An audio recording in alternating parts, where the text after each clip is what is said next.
Bismillahirrahmanirrahim. Warm welcome to all of you in unique FSC second year online lectures. हम लोग बेटे chapter 25 को take up किया हुआ हम लोगों ने, और 25th चैप्टर के अंदर बहुत सारी चीज़ें ऐसी थीं जो इंतहाई आसान थी और रेपिटेशन में थी, यानी कि वो चीज़ें आप मैट्रिक में 8th क्लास में 7th क्लास में पढ़ चुके हैं, लेकिन चूंकि रिक्वायरमेंट है सिलेबस की कि सिलेबस को कंप्लीट करना है, तो इसलिए ये लेक्चर दिए जा रहे हैं सो दैट आपको एक प्रॉपर तरीके से ये हो जाए। हम दोबारा इब्तिदा वहीं से करेंगे सिम्बायोसिस से। सिम्बायोसिस है क्या? Relationship between different species. ठीक है, जो बच्चे आज सुन रहे हैं इसको, जो ज्वाइन कर रहे हैं हमें, वो भी गौर से सुन लें। Relationship between different species in which what one may be benefited the other may be harmed. ठीक है, तो ये क्या हुआ? पैरासिटिज्म। दूसरा, in which both the species are benefited, ये क्या हुआ? म्यूचुअलिज्म। तीसरा, one may be benefited the other may neither be benefited nor harmed. तो ये डेफिनेशन करने के बाद अब हमने उसके बाद बेटे क्या पढ़ा था? पैरासिटिज्म। बहुत ही सिंपल। पैरासाइट्स क्या होते हैं? जो किसी को नुकसान दें और ख़ुद फ़ायदा लें, उनको बोलते हैं पैरासाइट्स। इसके अंदर बेटे पैरासाइट्स के अंदर जो एक मेन वर्ड है उसका नाम था infestation. What is infestation? The diseases which are caused by the parasites are known as infestations. अब बेटे टाइप्स, यहाँ पे तो बेटे किताब में 2 टाइप्स थी, लेकिन चूंकि फर्स्ट ईयर में भी और मैंने कहा मैं आपको एमडी के एडवाइस भी बता दूँ, तो मैंने 4 टाइप्स में इसको एक्सप्लेन किया। सबसे पहली है एक्टोपैरासाइट। ये क्या होता है? अगर कोई शॉर्ट में पूछ ले तो those parasites which live outside the body of the host are called ectoparasites. ठीक है, एग्जाम्पल के तौर पे आप फंजाइक ले लें, ये एक्टोपैरासाइट है। लाइस, जुएँ ले लें, ये बॉडी के ऊपर तो होती हैं लेकिन विद इन द सर्कुलेशन नहीं आती। सेकंड है हमारे पास एंडोपैरासाइट। इसकी बेटे कॉमन एग्जाम्पल क्या है? वर्म्स या बैक्टीरिया, और नाम ही शो कर रहा है those parasites which live inside the body of the host are endoparasites. Third, obligate parasites. Those parasites which require living cells for developing and multiplying, यानी कि इनको होस्ट लाजमी चाहिए। तो बेटा इसमें example, most common universal example है viruses की। Viruses are obligate intracellular parasites. ठीक है, नेक्स्ट हमारे पास क्या है? Facultative parasites. फैकल्टेटिव पैरासाइट्स कौन से हैं? जो होस्ट या आर्टिफिशियल मीडियम दोनों के ऊपर सर्वाइव कर सकते हैं, यानी कि उनको होस्ट सेल मिल जाए तो ठीक है, नहीं भी मिलता तो आर्टिफिशियल मीडिया के ऊपर सर्वाइवल दे देंगे। एग्जाम्पल उसकी क्या है? फंजाई कॉमन एग्जाम्पल है फैकल्टेटिव पैरासाइट्स की। ओके, नेक्स्ट हमारे पास बेटे क्या आएगा इसमें? म्यूचुअलिज्म। What is mutualism? ठीक है, अब हम इसको टेकअप करते हैं। What is this mutualism? It is an association between what? 2 different species in which both of them are benefited. तो mutualism क्या होता है? Definition सही करें। Both benefited. Association between 2 different species in which both are benefited is known as क्या? Mutualism. और ये बेटा डेफिनेशन रेड में 243 पेज पे सिम्बायोसिस के अंदर लिखी हुई है। तो इसकी लोकेशन और वो सारा कुछ सही कर लें। आपने इसको कहाँ पे करना है? आपने इसको करना है म्यूचुअलिज्म के अंदर। ठीक है, अब एग्जाम्पल्स पे आ जाएं, समझ भी लें और रीडिंग थोड़ी सी खुद करिएगा, क्योंकि बेसिकली हमारे लेक्चर्स का थीम बायो में यहाँ पे ये है कि हम कंसेप्ट्स बेटा सबको क्लियर कर दें। रूट नोड्यूल्स हेडिंग बनी हुई है। ख़ास किस्म के प्लांट्स होते हैं, उनको बोलते हैं लेग्यूमिनस प्लांट्स। लेग्यूमिनस प्लांट्स वो होते हैं जिनकी रूट्स में इस तरह के स्ट्रक्चर होते हैं। राइट, नज़र आ रहा है आप सबको? ये बेटा ये हैं रूट नोड्यूल्स। इन स्ट्रक्चर्स में एक ख़ास किस्म का बैक्टीरिया रहता होता है, इसको बोलते हैं राइजोबियम बैक्टीरिया। ये नाइट्रोजन फिक्सेशन करवाता है। क्या करवाता है? Nitrogen fixation. कैसे डिफाइन करेंगे?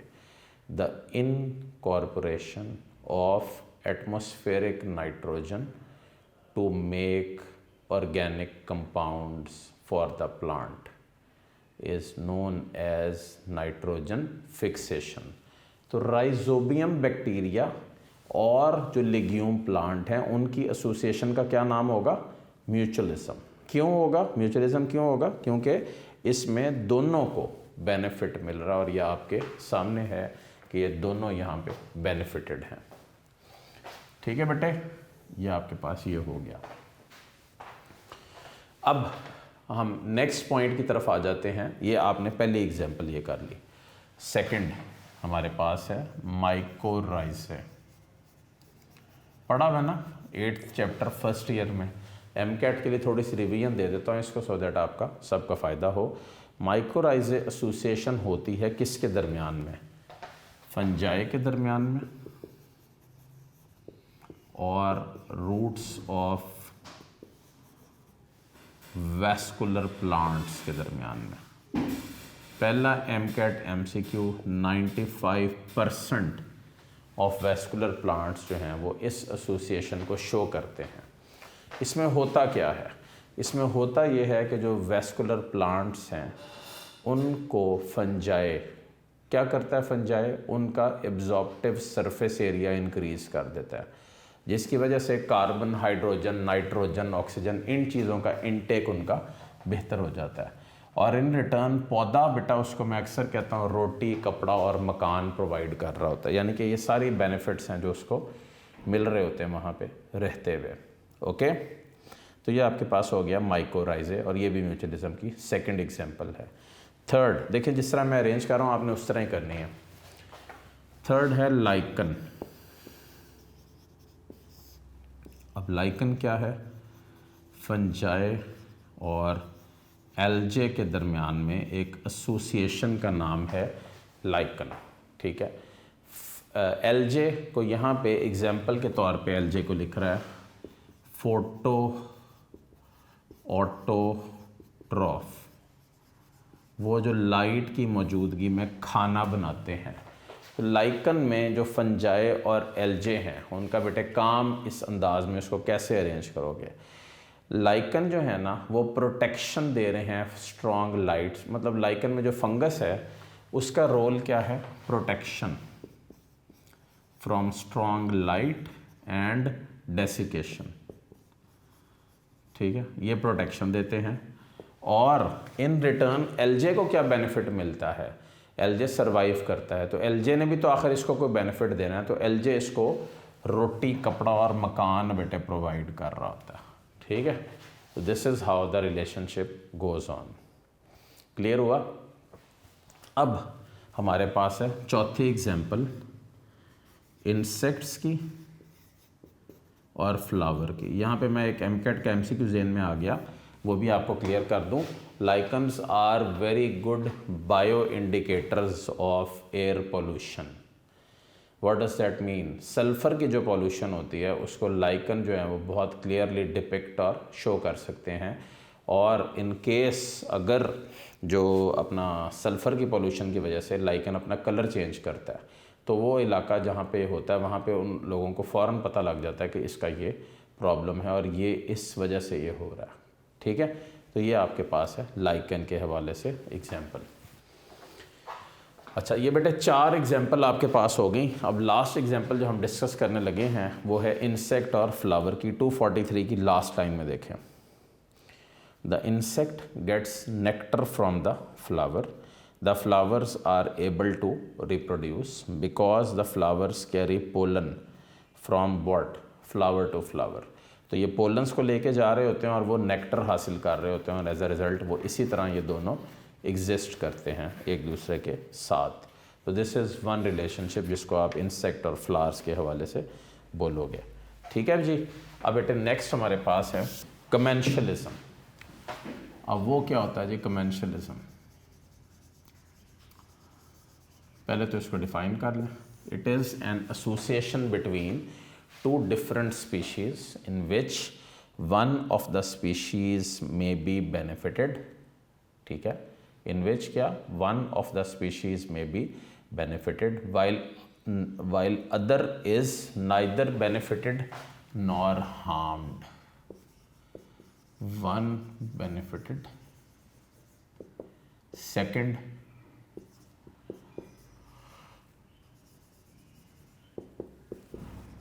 neither benefited nor harmed. ठीक है, ओके जी, ये आपके पास है कमेंशलिज्म के हवाले से। ओके, अब कमेंशलिज्म के अंदर जो कॉमन एग्जांपल यहाँ पे दी हुई वो शार्क मछली की दी हुई है।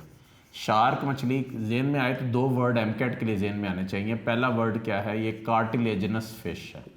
अब मुझे बताओ व्हाट इज कार्टिलेज, बड़ा थिक डेलिकेट फर्म जो होता है वो। और दूसरा ये कार्निवोरस मछली है, यानी कि ये छोटी मछलियों को खाती है। ठीक है, अब बेटे है क्या इसमें, मतलब तरीक़ेकार क्या होगा।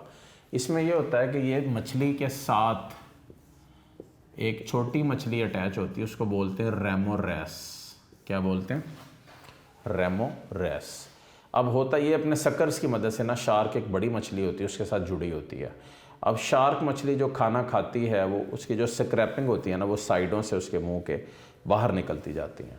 ठीक है, अब रेमोरेस वहाँ पे मौजूद होती है। रेमोरेस क्या करती है कि वो उन सारी स्क्रैपिंग्स को इनटेक करती है, उनको खा लेती है। और देखो शार्क का क्या नुकसान हुआ, कुछ भी नहीं, लेकिन रेमोरेस का क्या फ़ायदा हुआ, उसको मुफ्त में खाने को मिल गया। तो ये है बेटे कमेंशलिज्म। ओके, क्लियर हुआ। नेक्स्ट हमारे पास यहाँ पे लिखा हुआ है ग्रेजिंग का topic. Grazing is out of the syllabus, इसको यहाँ से बाहर निकाल दें। ठीक है, अब हम शुरू करते हैं बायोजियोकेमिकल साइकिल।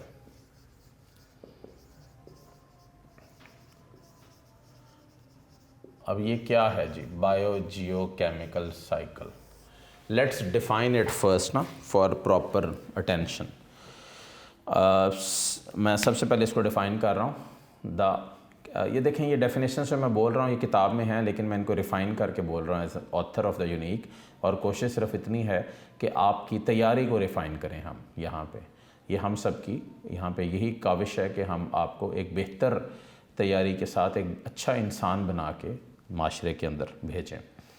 तो बायोजियोकेमिकल साइकिल क्या होता है, the cyclic movement of nutrients between different components of the ecosystem. ठीक है, in a regular manner is known as biogeochemical cycle. Biogeochemical cycle की डेफिनेशन के बाद नेक्स्ट करोगे आप लोग बायोजेनिक या न्यूट्रिएंट एलिमेंट्स। ठीक है, बायोजेनिक या न्यूट्रिएंट, वो कौन से हैं बायोजेनिक या न्यूट्रिएंट एलिमेंट्स, दोज एलिमेंट्स, ठीक है, which are essential for life of the living organism are known as biogenic या न्यूट्रिएंट एलिमेंट्स। ये जो मैं बोल रहा हूँ मेरा बच्चा लिख भी लीजिएगा इसको। ठीक है, एग्जाम्पल वही मशहूर एग्जाम्पल फर्स्ट ईयर वाली 6 कार्बन, हाइड्रोजन, नाइट्रोजन, ऑक्सीजन, ये आपकी बुनियादी ज़रूरत हैं। ये वो हैं जो आपकी बॉडी के मैक्सिमम ऑर्गेनिक कंपाउंड्स को बना रहे हैं। अच्छा, अब इसके बाद हमारे पास क्या है, नेक्स्ट शॉर्ट है differentiate between macronutrient and micronutrients. ठीक है, those nutrients which are required by the organism in large quantities। ठीक है, बड़ी मिकदार में हम सब को जिसकी ज़रूरत होती है वो है मैक्रो। एग्जाम्पल क्या होगी, CHNO, carbon, hydrogen, nitrogen, oxygen, water, ये सब हमें चाहिए। अच्छा, कुछ और भी हैं जो हमें चाहिए लेकिन मिकदार थोड़ी चाहिए उसमें, तो वो बेटा एग्जाम्पल क्या होगी, those nutrients which are required in smaller quantities are micro। Example क्या देंगे इसकी, जिंक, मोलिबेडनम, ठीक है, मैग्नीशियम टू सम एक्सटेंट, ये सब चीज़ें आपको चाहिए होती हैं। ठीक है बेटे, ये आपके पास हो गया नेक्स्ट एग्जाम्पल इसकी। Now we are on to the long question from the board point of view. It's a very important and a very common long question. It is nitrogen cycle. ठीक है, तो अब वो शुरू करते हैं. अब नाइट्रोजन साइकिल के लिए ज़रूरी क्या है कि आपके पास एक प्रॉपर हेडिंग में ये अरेंज हुआ हो. किताब में बेटे थोड़ा सा ना मतलब वो डिफरेंस है, तो कोशिश ये करनी है आपने कि जो मैं करने जा रहा हूँ नाइट्रोजन साइकिल में आपको करवाने जा रहा हूँ, ये मेरे बच्चे ज़रा एक दफ़ा नोट कर लें सो दैट उनको आसानी हो. सबसे पहले नाइट्रोजन साइकिल की डेफिनेशन करते हैं. Let's define it. The process by which limited amount of nitrogen is circulated and recirculated between different components of the environment. ठीक है, process in which क्या limited amount of nitrogen is circulated and recirculated between different components of the environment is known as what? Nitrogen cycle. अच्छा, ये nitrogen cycle की definition हो गई. Nitrogen cycle को define करते हुए आपने मुख्तलिफ स्टेप्स के साथ ही इसको एक्सप्लेन भी करना है. Stages. Number 1, nitrogen fixation. How do you define it? The incorporation of atmospheric nitrogen, ठीक है, to make nitrogenous compounds by the action of rhizobium bacteria. देखें, अगर साइकिल आप देख रहे हैं डायग्राम, तो या तो वो बना लें या ये मेरे वाली बना लें. तो ये आपके पास होगी इसकी नाइट्रोजन फिक्सेशन की एग्जाम्पल, जिसमें आप क्या बताओगे? द इनकॉर्पोरेशन ऑफ नाइट्रोजन या nitrogenous compounds to make new organic compounds for the plant. अच्छा, इसमें ना आपने बैक्टीरिया का नाम भी लिखना है. The name of the bacteria is what? Rhizobium. बेटे राइजोबियम बैक्टीरिया करता क्या है इसमें? सेकंड स्टेप इसमें होगा अमोनिफिकेशन. अब what is ammonification? The formation of ammonia या ammonium ions by the action of soil dwelling bacteria like क्या? Ammonifying bacteria. ठीक है, यहाँ पे ब्रैकेट में लिख रहा हूँ अमोनीफाइंग बैक्टीरिया, जो सबसे पहले जो हैं वो आपको अमोनिया या अमोनियम आइंस बना देते हैं. तो this is the first step, और ये फिर उसकी सब स्टेज आप समझ लें. अब आप नेक्स्ट हेडिंग क्या लिखोगे? नाइट्रिफिकेशन. ये भी एक सब स्टेप है. ठीक है, let's define it. The process in which ammonia or ammonium ions are converted into nitrites or nitrates by the action of soil dwelling bacteria is known as nitrification. तो इस नाइट्रिफिकेशन के अंदर सबसे पहले आप सब हेडिंग क्या लिखोगे? Nitrite formation. ठीक है. अच्छा, अब यहाँ पे क्या शो करोगे कि अमोनिया सबसे पहले नाइट्राइट में कन्वर्ट होता है, NO2 माइनस. और ये जो नाइट्राइट में कन्वर्ट होता है, ये इसके पीछे रीज़न क्या है, वजह क्या है, क्यों, मतलब कौन है इसको जो कन्वर्ट कर रहा है? तो यहाँ पे जो मेन बैक्टीरिया इन्वॉल्व है सॉइल में, उसको बोलते हैं नाइट्रोसोमोनास. ठीक है, ये वो बैक्टीरिया जो नाइट्राइट फॉर्मेशन में इन्वॉल्व हो रहा है. अच्छा, फिर बेटे आगे बढ़ते हैं. नेक्स्ट स्टेप में क्या होता है? नाइट्राइट से नाइट्रेट बनते हैं. तो ये आप इसके साथ यहाँ पे मेंशन कर लें, नाइट्रेट फॉर्मेशन. तो ये नाइट्रेट बन गया आपके पास. यहाँ पे भी बैक्टीरिया का बताना है आपने, नाइट्रोबैक्टर.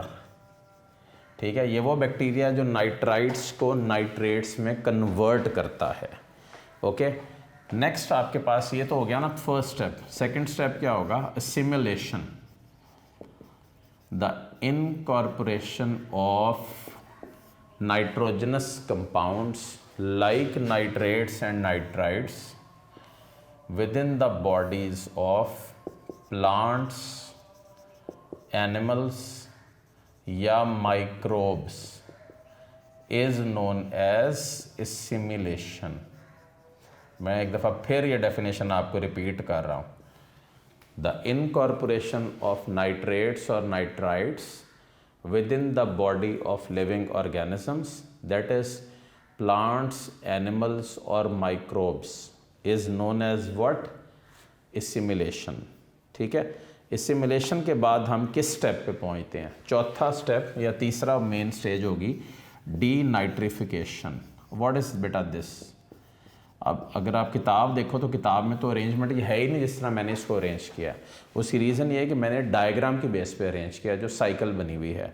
अब देखें डीनाइट्रिफिकेशन की हेडिंग नहीं है यहाँ पे, लेकिन अगला पेज करें तो वहाँ पे लिखा हुआ है nitrogen depletion and it's remedies. ठीक है, तो जो नाइट्रोजन डिप्लीशन और उसकी रेमेडीज़ है ना, वो यही है डीनाइट्रिफिकेशन वाइज जो यहाँ पे शो हो रहा है।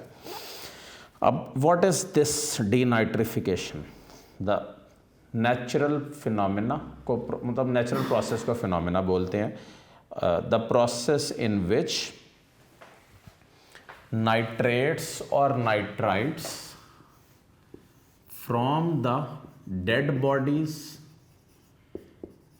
ऑफ लिविंग ऑर्गेनिज्म और their waste materials are converted back into atmospheric nitrogen,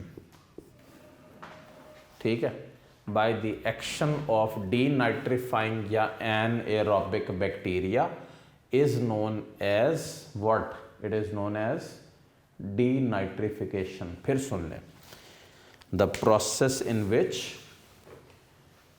nitrites or nitrates in the plant body are converted in the plant, animal or microbe body are converted back into क्या? The gaseous nitrogen by the action of what? Denitrifying bacteria is known as denitrification। यहाँ पे एक MCAT MCQ बता दूँ, denitrifying bacteria anaerobic होते हैं, ये खुद जो है अपना वो प्रोसेस उस तरह नहीं चला सकते जिस तरह आप इनको समझें या जानें। तो बेटे ये आपकी पूरी लाइफ साइकिल बन गई, मतलब नाइट्रोजन साइकिल बन गई। एक लाइफ प्रोसेस है, एक साइक्लिक कंपाउंड्स की, न्यूट्रिएंट्स की मूवमेंट है। आपने इसको इस तरह या तो बना लें, या अगर आप बहुत अच्छे माशाल्लाह आर्टिस्ट हैं तो फिर आप इसको उस तरह बना लें जिस तरह ये किताब में बनी हुई है। ओके, ये आपका मेन टॉपिक था लॉन्ग क्वेश्चन का। आज मैंने 2 लॉन्ग क्वेश्चन आपको करवाए हैं। पहला लॉन्ग क्वेश्चन करवाया सिम्बायोसिस का, और दूसरा बेटे आपको करवाया मैंने नाइट्रोजन साइकिल का और उसके सारे स्टेप्स और उससे रिलेटेड एस्पेक्ट्स। अब हम चलते हैं 246 पेज पे, जो टॉपिक लिखा हुआ है the flow of energy in food chain of an ecosystem.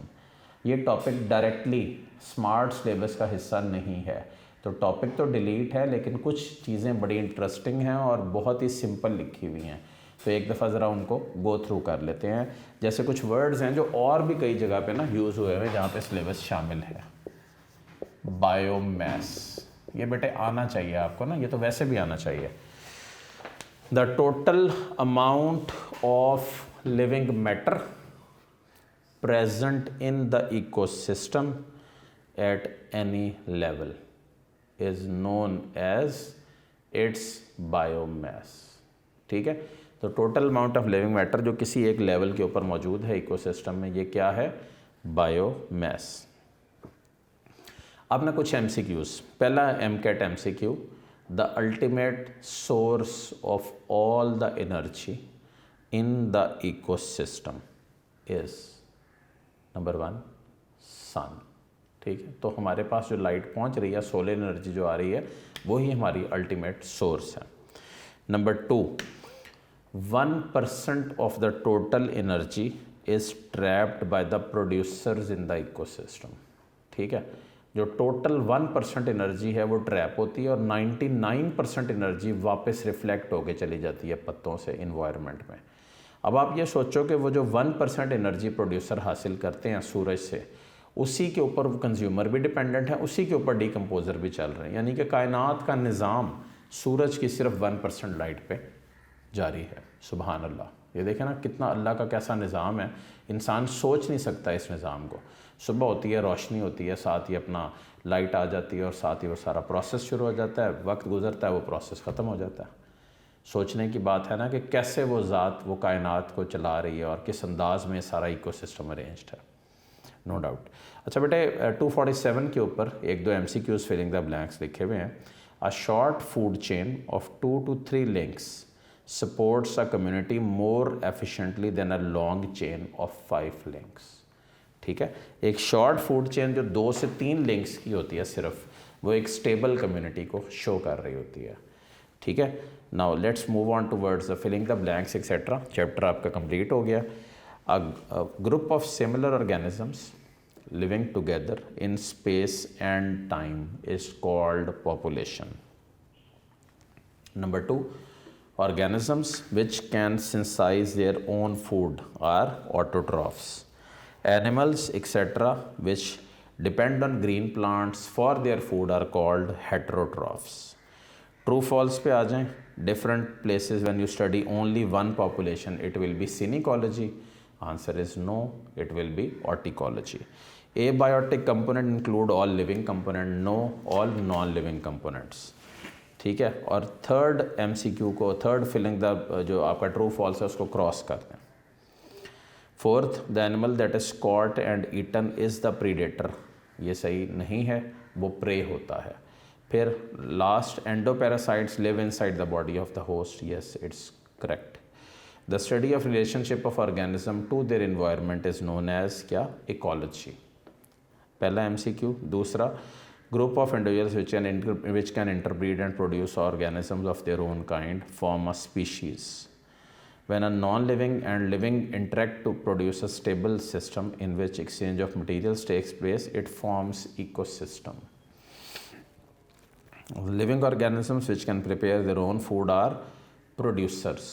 और last, living organisms which cannot prepare their own food but obtain ready-made food from the others are क्या, डेल्टा कंज्यूमर्स। अच्छा देखो, ये MCAT का सवाल है, इसमें ऑप्शन में लिखा प्राइमरी और सेकेंडरी कंज्यूमर। ये चीज़ें ना करना, सिंपली सवाल के उस पे जाना, डेल्टा पे, कंज्यूमर्स इसका करेक्ट आंसर होगा। ये था बेटे चैप्टर 25 से रिलेटेड लेक्चर। चैप्टर 25 ख़त्म हो गया। शॉर्ट लॉन्ग बहुत आसान लिखे हुए हैं, बहुत ही सिंपल चैप्टर था। कोशिश करिएगा इसको अच्छी तरह पढ़ के मुकम्मल तौर पे कंप्लीट कर लें। इंशाल्लाह नेक्स्ट लेक्चर में 26 चैप्टर के साथ मुलाकात होगी। अपना ख्याल रखिएगा। अल्लाह हाफ़िज़।